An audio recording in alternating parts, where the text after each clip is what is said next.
পাকিস্তান বিশ্বকাপৰ প্ৰথম দুখন মেচত প্ৰাস্তাৱিক প্ৰতিযোগিতাৰ পৰা বাহিৰ হোৱা উপক্ৰম হোৱা দেখা গৈছে। বন্ধুসকল, ভিডিঅ'টো আৰম্ভ কৰাৰ আগত আপোনালোকক এটি ৰিকুৱেষ্ট কৰিব বিচাৰোঁ, আপোনালোকে আমাৰ ভিডিঅ' যদি চাই ভাল পায় তেন্তে ভিডিঅ'টো লাইক কৰক আৰু এনেকুৱা ধৰণৰ ভিডিঅ' চাই থাকিবলৈ চেনেলটো ছাবস্ক্ৰাইব কৰক। বাবৰ আজমৰ দলটোৱে ভাৰত আৰু জিম্বাবৱেৰ হাতত পৰাস্ত হৈ নেদাৰলেণ্ড আৰু দক্ষিণ আফ্ৰিকাক পৰাস্ত কৰিছে।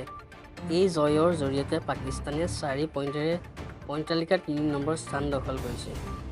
ইয়াত মন কৰিবলগীয়া কথাটো হ'ল পাকিস্তানৰ নেট ৰান ৰেট 4খন মেচৰ পিছত পাকিস্তানৰ নেট ৰান ৰেট যিটো ভাৰত আৰু বাংলাদেশতকৈ ভাল।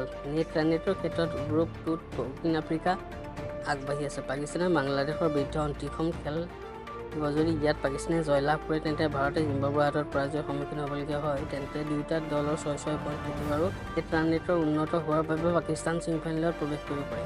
আনহাতে দক্ষিণ আফ্ৰিকাৰ অন্তিমখন খেল নেদাৰলেণ্ডৰ বিৰুদ্ধে যদি আফ্ৰিকান দলটো বিচলিত হোৱাৰ বলি হয় তেন্তে পৰিস্থিতিত ভাৰত আৰু পাকিস্তানৰ দলটোৱে ছেমিফাইনেলত প্ৰৱেশ কৰিব।